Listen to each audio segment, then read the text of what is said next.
Une des choses que vous pouvez faire pour nettement améliorer vos contacts avec des clubs un peu plus longs, que ce soit le driver, des fers plus longs, des hybrides, tout ça, c'est de travailler en fait à avoir un mouvement qui est relativement lent, de sentir que lorsque vous faites le mouvement, que le corps a le temps de travailler correctement. C'est-à-dire que souvent, comme là, par exemple, j'ai un fer 5, souvent lorsqu'on a des clubs un peu plus longs comme ça, qu'est-ce qu'on fait? C'est qu'on a tendance, parce qu'on va aller chercher plus de distance, parce qu'on a un club qui est plus long, mais ce qu'on a tendance à faire, c'est d'essayer d'y aller là, vraiment avec un mouvement où on va mettre plus d'énergie.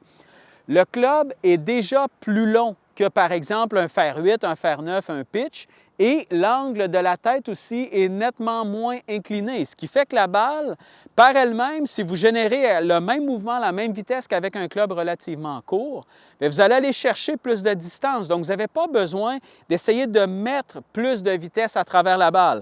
Alors, ce que vous pouvez faire et qui va vous aider justement à aller chercher une meilleure transition, un meilleur mouvement, un meilleur contact, c'est d'avoir l'impression que lorsque vous montez, lorsque vous allez redescendre, imaginez-vous que vous swingez sensiblement à la même vitesse, en montant et en descendant. Donc, ce que ça fait, c'est que ça permet au mouvement d'être beaucoup plus fluide, beaucoup plus calme. Et quand le corps est plus calme, donc que la vitesse est un peu plus calme, ce que ça fait, c'est que le corps peut travailler correctement.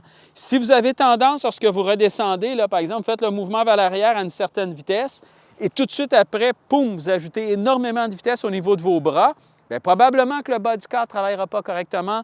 Vous ne serez pas capable de vous placer non plus correctement sur votre jambe avant pour ensuite tourner, tout ça. Donc, tout devient trop compliqué. Alors, ce que vous pouvez faire, imaginez-vous que vous allez faire votre mouvement à la même vitesse vers l'arrière et vers l'avant. Et vous allez voir, vous allez développer un mouvement beaucoup plus calme, beaucoup plus constant. Vous allez voir que tout va être beaucoup plus simple à partir d'ici. Même vitesse, vers l'arrière et vers l'avant. Donc, vous allez avoir un swing nettement plus efficace comme ça et vous allez voir que vous allez aller chercher probablement autant de distance, sinon plus que ce que vous êtes habitué, avec un mouvement qui va vous demander excessivement moins d'effort.